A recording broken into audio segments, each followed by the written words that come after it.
बारीक नजर ठेवणारा तुमचा हक्काचा लोकल न्यूज प्लॅटफॉर्म ठाणे दर्पण, ठाण्याचं खरं प्रतिबिंब। ठाण्याच्या खोपड येथील सिंगनगरमध्ये क्लस्टर विकास योजनेअंतर्गत रहिवाशांवर दबावतंत्र वापरले जात असून क्लस्टरबाबत कोणतीही अधिकृत माहिती दिली जात नसतानाच काही व्यक्तींनी रहिवाशांकडून जबरदस्तीने ॲफिडेव्हिटवर सह्या घेतल्याचा आरोप रहिवाशांकडून करण्यात आला आहे। यामुळे संतप्त झालेल्या रहिवाशांनी जनसेवकांचा जनसंवाद या कार्यक्रमात आमदार संजय केळकर यांच्याकडे न्यायासाठी धाव घेऊन त्यांच्यापुढे व्यथा मांडल्यात। एकीकडे SRA योजना राबविताना विकासकांची मुजोरी सुरू असतानाच दुसरीकडे खोपड येथील सिंगनगरमध्ये क्लस्टर योजनेची माहिती न देता रहिवाशांवर दबावतंत्र अवलंबिले जात असल्याचा आरोप करत रहिवाशांनी या प्रकरणी आमदार केळकर यांची भेट घेतली। रहिवाशांनी सह्यांचे निवेदन देत क्लस्टर योजनेबाबत पारदर्शकता राखावी आणि दबावतंत्र थांबवावे अशी मागणी केली। यावर प्रतिसाद देताना आमदार केळकर म्हणाले की रहिवाशांवर कोणताही अन्याय होऊ देणार नाही। लवकरच क्लस्टर विभागातील अधिकाऱ्यांची आणि रहिवाशांची संयुक्त बैठक घेऊन प्रश्न सोडवू असे आश्वासन त्यांनी दिले। त्यांच्या या वक्तव्यानंतर रहिवाशांनी सुटकेचा निश्वास सोडला आहे। SRA योजनांमध्ये विकासकांची मुजोरी सर्वश्रुत आहे। आता क्लस्टर योजनांमध्येही विकासकांच्या लोकांनी रहिवाशांवर दबाव आणणे ही गंभीर बाब आहे। अशा प्रकारची फसवणूक होऊ नये यासाठी मी सतत जागरूक आहे आणि सिंगनगरमधील रहिवाशांना न्याय मिळवून देईन असे आमदार केळकर म्हणाले। दरम्यान धर्मवीर नगरमधील इमारतीच्या निकृष्ट दर्जाच्या बांधकामाबाबतही रहिवाशांनी आमदार केळकर यांच्याकडे तक्रार केली। संभाव्य दुर्घटनेची शक्यता लक्षात घेऊन केळकर यांनी BSUP विभागाचे अधिकारी मोहन कलाल यांच्याशी चर्चा करून तातडीने दुरुस्तीचे आदेश दिलेत। महापालिका निवडणुकांना अद्याप ही वेळ आहे, त्यामुळे महायुतीबाबतचा निर्णय मुख्यमंत्री देवेंद्र फडणवीस व उपमुख्यमंत्री एकनाथ शिंदे व उपमुख्यमंत्री अजित पवार घेतील असे भाजपचे प्रदेश अध्यक्ष रवींद्र चव्हाण यांनी स्पष्ट केले। ठाण्यात भाजपच्या पदाधिकाऱ्यांनी स्वबळावर निवडणूक लढवण्याची इच्छा व्यक्त केली। भाजपचे आमदार संजय केळकर यांनीही ठाण्यात भाजपचा महापौर व्हावा असे मत व्यक्त केले। त्यामुळे शिंदे यांची शिवसेना आणि भाजपमध्ये शाब्दिक वाद सुरू झालेत। काल ठाण्याच्या भाजप पक्ष कार्यालयात कोकण विभागीय बैठक आयोजित करण्यात आली होती। या बैठकीत भाजपचे प्रदेश अध्यक्ष रवींद्र चव्हाण उपस्थित होते। बैठकीनंतर त्यांनी पत्रकारांसोबत संवाद साधला। पुढील काही महिन्यात स्थानिक स्वराज्य संस्थांच्या निवडणुका लागणार आहेत, त्या दृष्टीने कार्यकर्त्यांची बैठक घेण्यात आल्याचे त्यांनी सांगितले।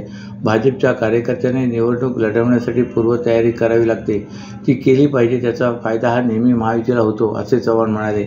महापालिकेच्या निवडणुका अंतिम टप्प्यात होणार आहेत, अद्याप वेळ आहे, त्यामुळे महायुतीचा निर्णय देखील वरिष्ठ पातळीवर होईल असेही त्यांनी स्पष्ट केले। ठाणे महापालिकेच्या अतिक्रमण नियंत्रण विभागाचे निलंबित उपायुक्त शंकर पाटोळे यांच्या प्रकरणातील तक्रारदार बांधकाम व्यावसायिक यांना जीवे मारण्याची धमकी देण्यात आली। ठाणे लाचलुचपत प्रतिबंधक विभागाच्या कार्यालयात असताना ही धमकी आले। या प्रकरणी ठाणे नगर पोलीस ठाण्यात गुन्हा दाखल करण्यात आला आहे। ठाणे महापालिकेच्या अतिक्रमण नियंत्रण विभागाचे निलंबित उपायुक्त शंकर पाटोळे यांना काही दिवसांपूर्वीच लाचलुचपत प्रतिबंधक विभागाने अटक केली होती।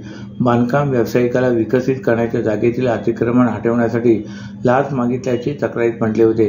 बांधकाम व्यावसायिक यांना ठाणे लाचलुचपत प्रतिबंधक विभागाचे अप्पर पोलीस अधीक्षक सुभाष शिंदे यांच्या कार्यालयात गुरुवारी चौकशीसाठी बोलवण्यात आले होते। बांधकाम व्यावसायिक सुभाष शिंदे यांच्या कार्यालयात असतानाच त्यांना एका अनोळखी मोबाईल क्रमांकावरून संपर्क साधण्यात आला। पहिल्यांदा त्यांनी संबंधित कॉलचा प्रतिसाद दिला नाही, परंतु काही वेळाने त्यांना पुन्हा एकदा कॉल आला, त्यावेळी त्यांना धमकी देण्यात आली। या धमकीचे संभाषण त्यांच्या मोबाईलमध्ये जतन झाले। त्यांनी लाचलुचपत प्रतिबंधक विभागाच्या अधिकाऱ्यांची चर्चा केल्यानंतर ठाणे नगर पोलीस ठाण्यात तक्रार दाखल करण्यात आली आहे। सर्व नागरिकांना आवाहन करण्यात येत आहे की सध्या डासांमार्फत पसरणाऱ्या डेंग्यू या आजाराचा प्रसार रोखण्यासाठी प्रत्येकाने पुढील प्रमाणे कार्यवाही करावी। डेंग्यू आजार एडिस इजिप्ती हा डास चावल्याने होतो। या डासांची पैदास साचलेल्या किंवा साचवलेल्या स्वच्छ पाण्यामध्ये होते। 8 दिवसांपेक्षा जास्त दिवस पाणी उघडे व साचून राहिल्यास त्यात डास अंडी घालतात। अंड्यांच्या अळ्या तयार होऊन पुढे डास तयार होतात। यासाठी आपल्या घरातील पाणी साठे, उदाहरणार्थ बॅरल्स, पिंपे, टाक्या, हौद, रांजणे इत्यादी दर आठवड्याला रिकामे करून घासून पुसून कोरडे करून पुन्हा भरावे। 1 दिवस कोरडा दिवस म्हणून पाळावा। पाणी साठ्यांना घट्ट झाकणे बसवावीत किंवा जुनी साडी, चादर, धोतर यांनी बांधून झाकून ठेवावीत, म्हणजे डास त्यात जाऊन अंडी घालणार नाहीत। घराच्या गच्चीवर, आजूबाजूला, अंगणात कोठेही पाणी साचू देऊ नये। भंगार सामान उघड्यावर टाकू नये. उदाहरणार्थ टायर्स, प्लास्टिक सामान, कुंड्या, टाकाऊ वस्तू इत्यादी. अशा सामानात पावसाचे पाणी साठून त्यात डेंग्यूच्या डासांची पैदास होते. घरातील कूलर्स, फ्रीजच्या पाठीमागील ट्रे हे देखील वेळोवेळी कोरडे करावेत. लक्षात ठेवा, नुसत्या फवारणीने डास घनता कमी होत नाही, तर त्यासाठी डास पैदास ठिकाणे नष्ट करणे ही आपल्या सर्वांची जबाबदारी आहे. कोणताही ताप अंगावर न काढता जवळच्या शासकीय रुग्णालयात मोफत औषधोपचार घ्या. अशा प्रकारे नागरिकांनी सहकार्य केल्यास डेंग्यूचा प्रसार रोखणे सहज शक्य आहे. उपमुख्यमंत्री एकनाथ शिंदे यांच्याकडे राष्ट्रवादीचे नेते शरद पवार गट आमदार जितेंद्र आव्हाड यांनी महत्त्वाची मागणी केली. कळवा येथे काही वर्षांपूर्वीच उभारण्यात आलेला कळवा खाडी उड्डाणपूल पटणी नाकापर्यंत न्यावा अशी मागणी त्यांनी शिंदे यांच्याकडे केली.